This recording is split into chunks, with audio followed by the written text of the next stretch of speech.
So the prosecution is expected to rest its case today, and I know that an expert psychologist was called to the stand on Friday, and I guess if they're cross-examined today, what could happen and what stood out the most for you for Friday?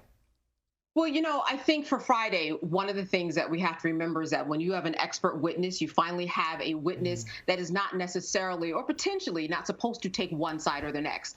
A forensic psychologist is really supposed to say why the perpetrator did what they did, why the witnesses did what they did, why they stayed, why they waited so long to report. So these are questions that might be looming around for people who are a part of the jury to try to figure out and just kind of get some glue as to the who's and the whys and what's really the psychology behind what's going on. So that's what really stood out for me, is that finally they had an expert witness. As you said, we've heard about from 45 witnesses, and nobody has been an expert witness in terms of getting to the psychology of the girls and of R. Kelly. So I think that it was just a good time and, of course, a great way to wrap up a case so that we can get an idea about, well, the why behind everything from R. Kelly to those who claim that they were kidnapped and abused by him.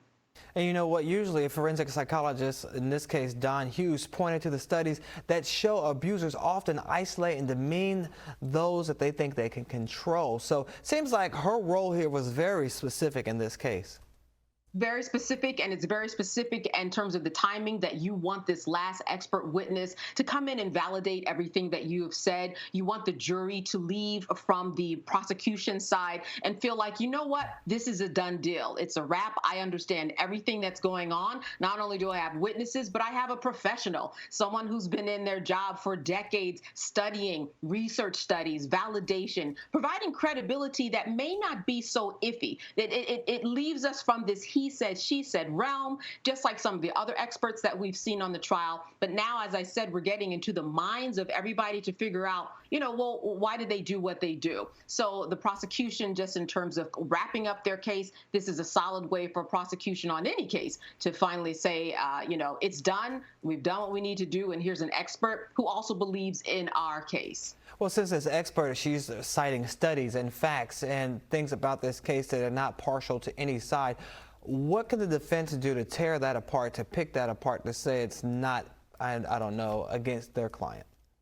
Yeah, so, the defense is going to have a very short side in terms of presenting their witnesses, but they will also present experts. They're going to have their side of the case. They're going to have experts to talk about what the perpetrator was doing, alleged perpetrator was doing, what the young women, the alleged victims were doing in this case, and why they did what they did. So you always have, or you often will have, experts on both sides coming to testify, and then we're going to see what's going to happen on cross today in terms of the expert testimony of the prosecution. The other thing that the defense can do is they can bring the current girlfriend or girlfriends of R. Kelly to come and explain the situation and maybe say, you know what, I heard everything that was going on in this trial and maybe some of that was true, but here's what was going on behind the scenes. I not only know from experience, but I'm experiencing it now. I think that's the one thing that the defense can do to kind of bolster their case, to say R. Kelly may have had some weird rules and some weird ways of doing things, and there might be some things morally that you don't like, but here are some things that are going on that I don't think you understand because I'm in the middle of it now. And the only person that can probably do that, since we know R. Kelly is not taking the stand, is a current girlfriend or girlfriends to come and speak on his behalf. So we'll have to see if that happens. Well, even if they do come and speak on his behalf, is there a possibility that they can cross-examine those girlfriends and then say psychologically, are they fit to testify, or are they being controlled or coerced to say these things? Absolutely. You can have a psychologist come back on, during their cross, and you can hear from the prosecution again, try to make sense of why the girls are there. And here's the truth, too. Even though you might have somebody testify on his behalf and give supporting witness testimony, if they are a girlfriend, for example, it doesn't necessarily lend itself to someone say that they were, given herpes and berated and bruised and raped and sexually assaulted and kidnapped and all of these things that we hear, or married at the age of 15. So there's some things that obviously R. Kelly just is not going to be getting away with. However, there are some things that are kind of open for argument. And a current girlfriend is the one who can be in that position to provide some background for R. Kelly to support his defense.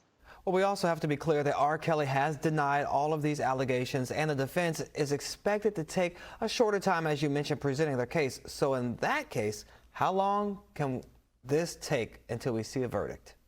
Well, you're right, Shannon. R. Kelly has said all along, I mean, throughout the decades, I did not do it. He's always maintained that he was innocent.